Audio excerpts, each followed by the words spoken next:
Assalamualaikum. Hari ini kita akan buat latihan soalan subjektif bab 4 proses hidup tumbuhan. Cikgu harap kamu dah menonton video yang menjelaskan terperinci mengenai bab ini. Kamu boleh cari di senarai video cikgu proses hidup tumbuhan part 1. Saya Cikgu Hasliza.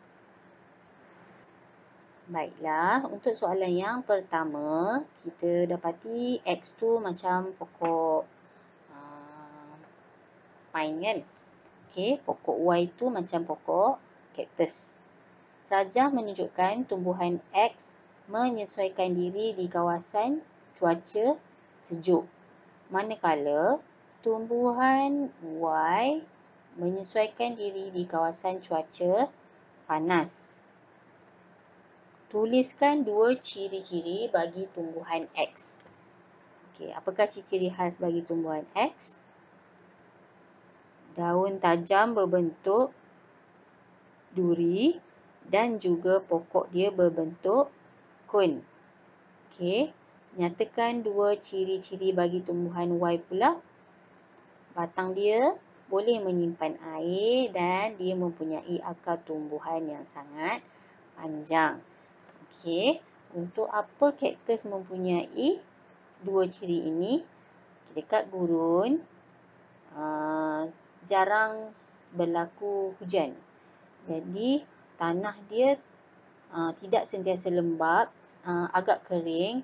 Jadi pokok-pokok yang tumbuh di kawasan gurun perlulah mempunyai batang yang berkebolehan untuk menyimpan air dan juga akar tumbuhan yang sangat panjang supaya akar tu boleh mencari air jauh ke dalam tanah. Okey. Said menjalankan penyiasatan ke atas dua jenis tumbuhan untuk menentukan cara pencarian di bawah. Jadi kita ada tumbuhan P, pokok keembung. Pokok Q adalah lalang. Nyatakan cara pencarian biji benih tumbuhan P dan Q. Jadi pokok keembung, kamu mesti hafal mekanisme letupan. Okey, kalau pokok lalang mestilah gunakan angin. Nyatakan 3 ciri istimewa bagi biji benih yang dipencarkan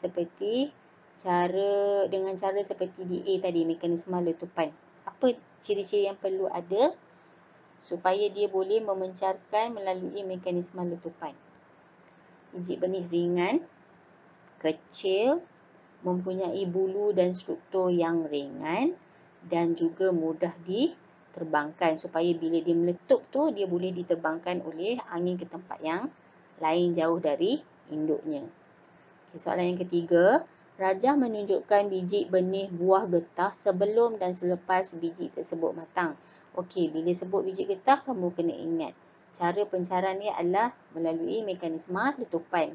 Sebelum matang dia jadi macam buah, gambar di sebelah kiri. Gambar di sebelah kanan apabila dia dah kering, dia matang, dia akan pecah. Bila dia pecah, dia seolah-olah meletup. Dan dia boleh menyebarkan biji benihnya ke tempat yang lain. Apakah mekanisme pencarian biji benih yang digunakan? Mekanisme letupan. Tuliskan tujuan berdasarkan jawapan di A. Kenapa dia menggunakan mekanisme letupan? Supaya biji benihnya boleh dipindahkan jauh daripada induknya. Apakah induk? Kena ingat pokok induk tu adalah pokok, contohnya pokok mak dia. Jadi dia nak jauhkan anak-anak dia supaya anak-anak dia boleh tumbuh ke tempat yang lain supaya mengurangkan persaingan. Persaingan apa? Untuk hidup mereka perlukan, tumbuh-tumbuhan perlukan udara, air dan juga cahaya matahari. Jadi mereka perlu hidup jauh antara satu sama lain untuk kurangkan persaingan bahan-bahan ini. Okey, C. Ramalkan apa yang terjadi jika mekanisme pencarian biji benih ini tidak digunakan. Apa akan jadi? Jadi kita boleh katakan spesies pokok getah akan pupus. Nyatakan 4 cara pencarian biji benih. Kamu ingat tak lagi? Hafal tak? Yang pertama angin, air, mekanisme letupan. Yang terakhir adalah haiwan dan manusia. Baik, di sini ada peta minda. Kenal pasti ciri khas tumbuhan di bawah. Melindungi dirinya daripada ancaman musuh. Apa ciri-ciri khas yang ada pada pokok-pokok, pada tumbuhan-tumbuhan yang kamu dapati di sini? Iaitu pokok kaktus berduri. Yang kedua adalah B tu pokok buah nangka kan? Okey, dia bergetah. Yang ketiga adalah pokok buluh, pokok tebu berbulu halus. Dan yang terakhir adalah bunga rafflesia yang mengeluarkan bau yang busuk. Okey. Baiklah, sekian saja untuk kali ini. Terima kasih kerana menonton video-video cikgu. Jangan lupa tonton video bab ini, part 1 dan juga part 2 supaya kamu lebih faham dan arif tentang bab 4 proses hidup tumbuhan. Jangan lupa juga like semua video-video cikgu dan subscribe channel cikgu. Okeylah, jumpa lagi. Bye.